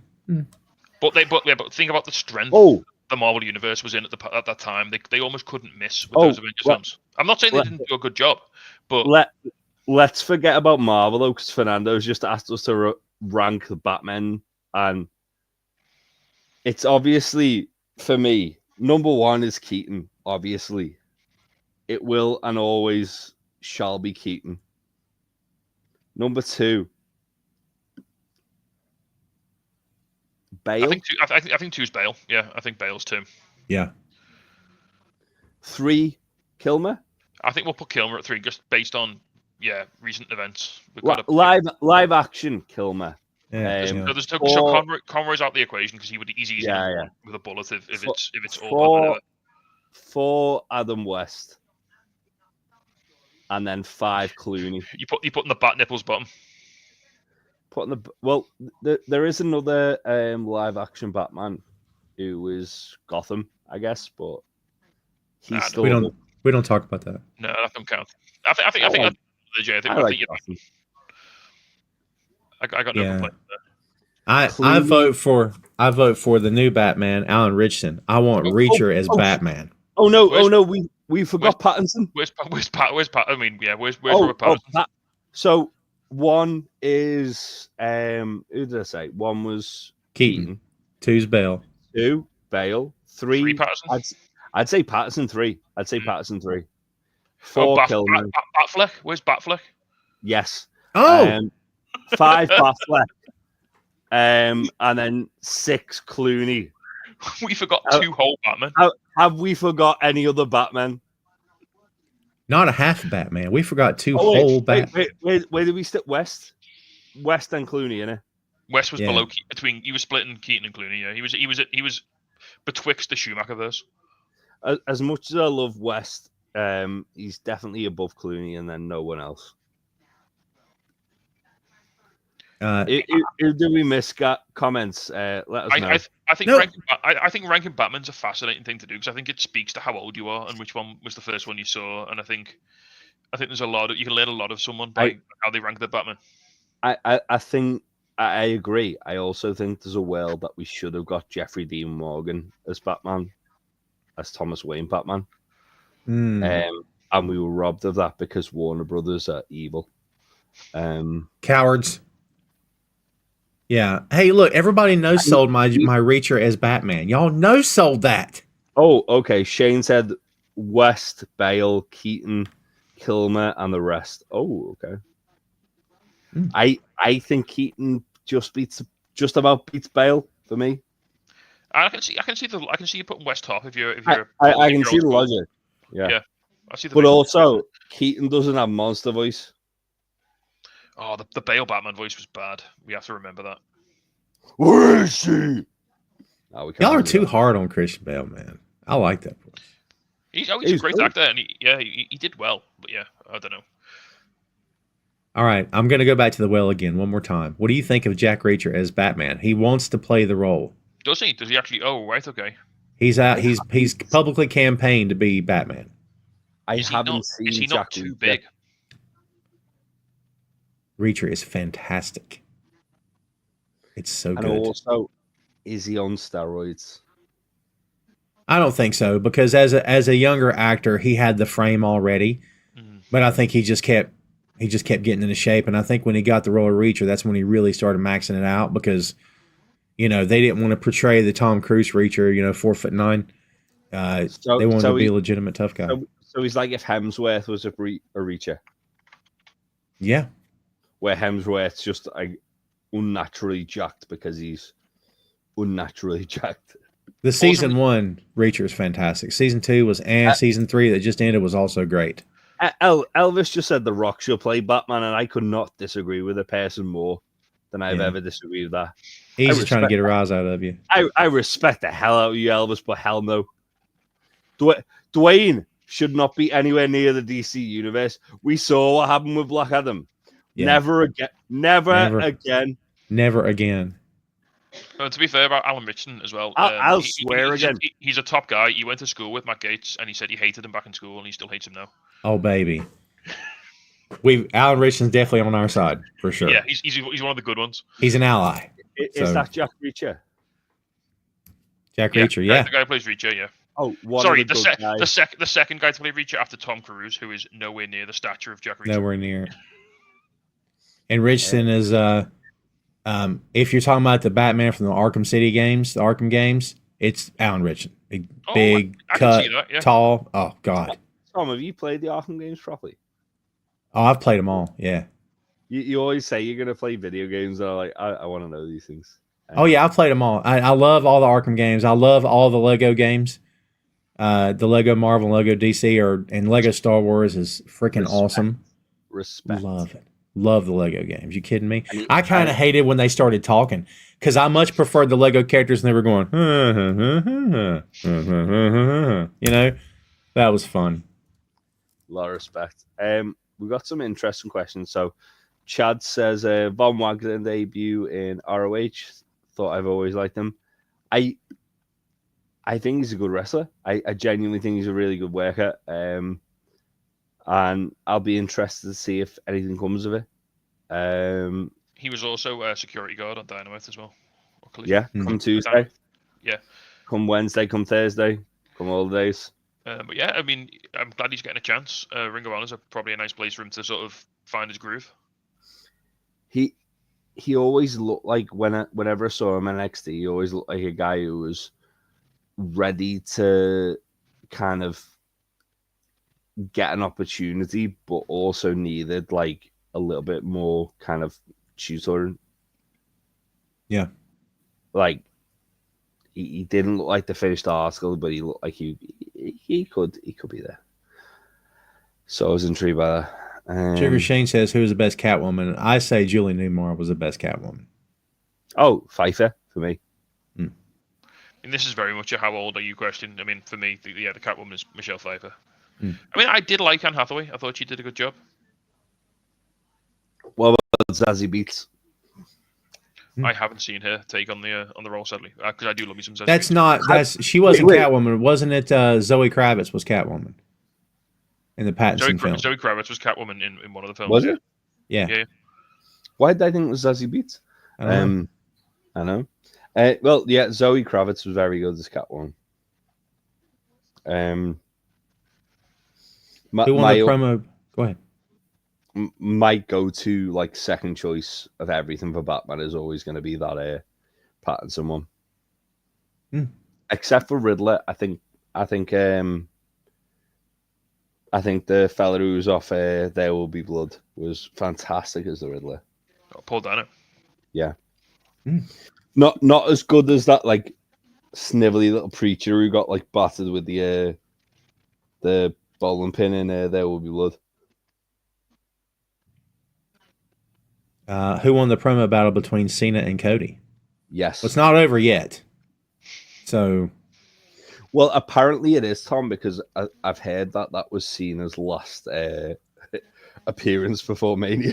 Are you serious? That's not a smart decision. I've seen a few things that have come out like recently that have been like, yeah, that was Cena's last appearance. I don't know how you say. I don't know. Supposedly, it's the lowest selling so far gate of WrestleMania of all time.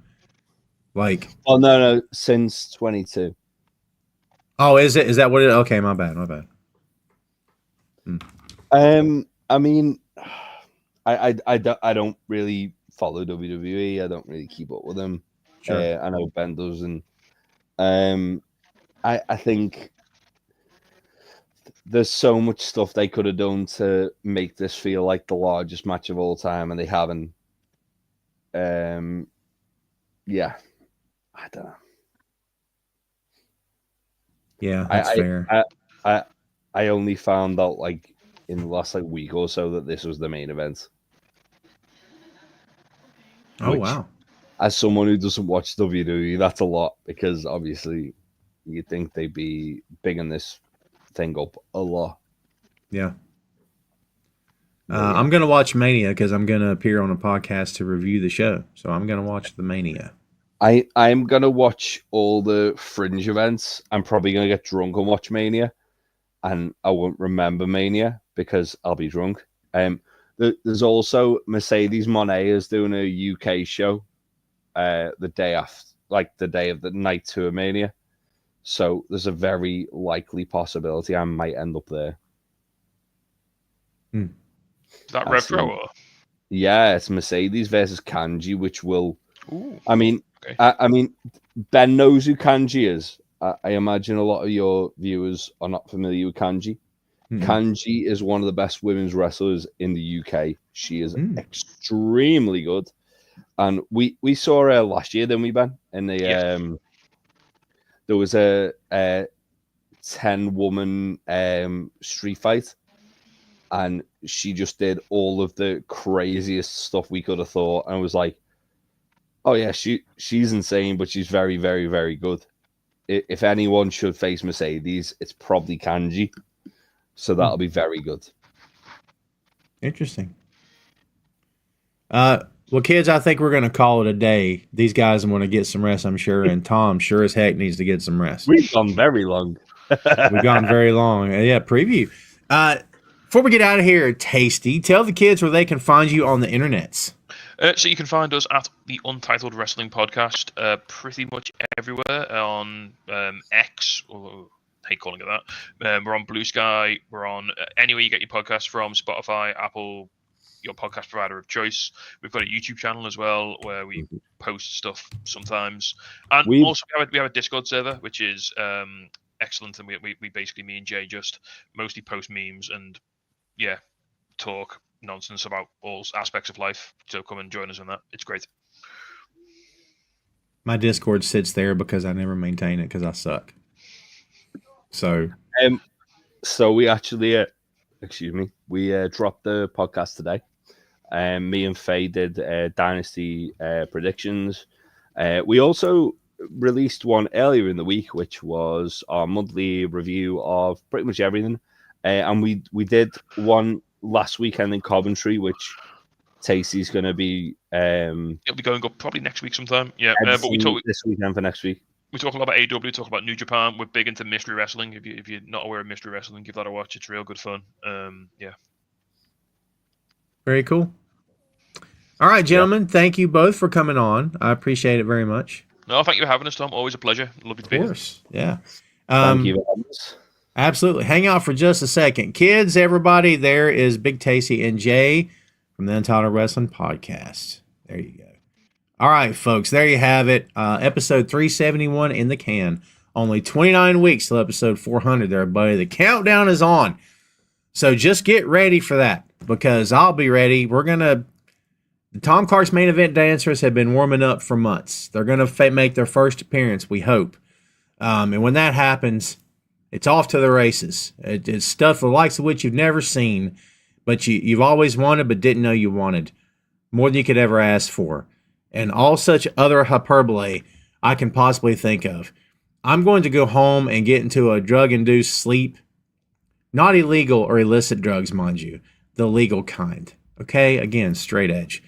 Remember to check us out at boinkstudios.com, BOINK, boinkstudios.com. Remember to subscribe not only to the main event right now, the audio version on all of your favorite platforms is there. Remember to like, follow, and subscribe on the YouTube. And also like, follow, subscribe Tom Clark's 6M podcast. I think you'll like that show. We do it once a week. Brand new episodes come out every Tuesday of that there little show. This past week we did our review. Phil Lindsay and I did Captain America Brave New World. And coming up this week, we will be releasing our review of Invincible. So there you go. Invincible's on the way. And then after that, we're going to be reviewing, Chris Patton and I will be reviewing Airplane the movie. So I can't wait for that too. So stay tuned for that. Remember to follow, like, and subscribe to Nations Under Ted Lasso podcast. We review the entire series. And stay tuned for more from yours truly. We'll see you back here in a week, kids. Everybody have a great week. Take care of yourselves. We appreciate you very much. We'll see you next time.